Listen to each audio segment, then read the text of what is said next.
अब तक हमने कई बार ऑन पैसिव में उतार चढ़ाव देखा है। ऑन पैसिव का सर्वर कई बार डाउन हो गया था। ऑन पैसिव का वेब सोल्यूशन कई बार बनते बनते रह गया था।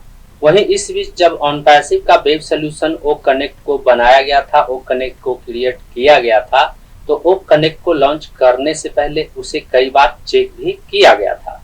ओ कनेक्ट को लॉन्च करने से पहले ओ कनेक्ट के यूजर कैपेसिटी को चेक करने के लिए कई बार उस पर वेबिनार भी किया गया था और ओ कनेक्ट का सबसे ज्यादा यूजर कैपेसिटी 80,000 के आसपास बताया गया था और उस समय ओ कनेक्ट सबसे ज्यादा यूजर कैपेसिटी वाला वीडियो कॉन्फ्रेंसिंग वेब सोल्यूशन बन गया था। यानी अन्य वीडियो कॉन्फ्रेंसिंग वेब सोल्यूशन की अपेक्षा ओ कनेक्ट में सबसे ज्यादा यूजर वीडियो कॉन्फ्रेंसिंग के दौरान ज्वाइन कर सकते थे। और उस समय ऐसा था कि ऑन पैसिव अपनी ऊंचाइयों को, अपनी बुलंदियों को छूने का प्रयास कर रहा था और उस समय लोगों को ऑन पैसिव पर पूरा भरोसा था, पूरा विश्वास था। लोगों को ऐसा लग रहा था कि एक न एक दिन ऑन पैसिव एक बड़ी कंपनी बनकर उभरेगी। वहीं ओ कनेक्ट लॉन्च होने के बाद ओ कनेक्ट का सब्सक्रिप्शन पैकेज सेल किया गया और सब कुछ अच्छे से चल रहा था। ओ कनेक्ट के बाद ऑन पैसिव का एक और वेब सोल्यूशन ओ ट्रैकर को ऐड किया गया, ओ ट्रैकर को लॉन्च किया गया। ओ ट्रैकर एक ऐसा वेब सोल्यूशन था जिसके द्वारा वेबसाइट डेवलपर अपने वेबसाइट का ट्रैफिक एनालिसिस को चेक कर सकते थे कि उनके वेबसाइट पर किस महीने किस दिन कितना ट्रैफिक आया और वह ट्रैफिक किस देश से आया, किस कंट्री से आया, किस लोकेशन से आया। इस तरह की सुविधा ओ ट्रैकर में मौजूद था। ऑन पैसिव में सब कुछ अच्छे से चल रहा था, लेकिन तभी ऑन पैसिव का बुरा वक्त शुरू हो गया और इसका कारण यह था कि ऑन पैसिव में काम करने वाले कर्मचारियों का वेतन रुका हुआ था।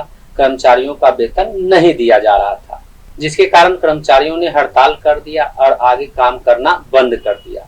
इसके बावजूद भी उन कर्मचारियों का वेतन उन्हें नहीं दिया गया और ऑन पैसिव का यही एक निगेटिव पॉइंट ने ऑन पैसिव को अर्श से फर्श पर ला दिया।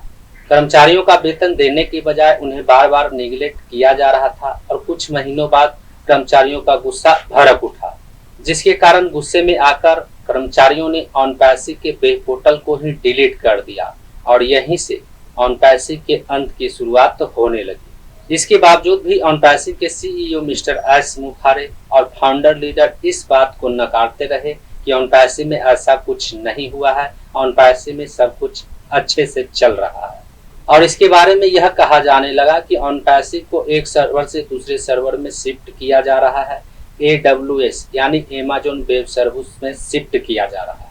लेकिन सच्चाई कुछ और ही था कि ऑन पैसिव का वेब पोर्टल डिलीट हो चुका था और उसे रिकवर किया जा रहा था, जिसके बारे में बाद में फाउंडर लीडर द्वारा और ऑन पैसिव के सीईओ मिस्टर एस मुखारे द्वारा बताया गया कि वेबसाइट डिलीट हो गया था और अब उसे रिकवर किया जा रहा है।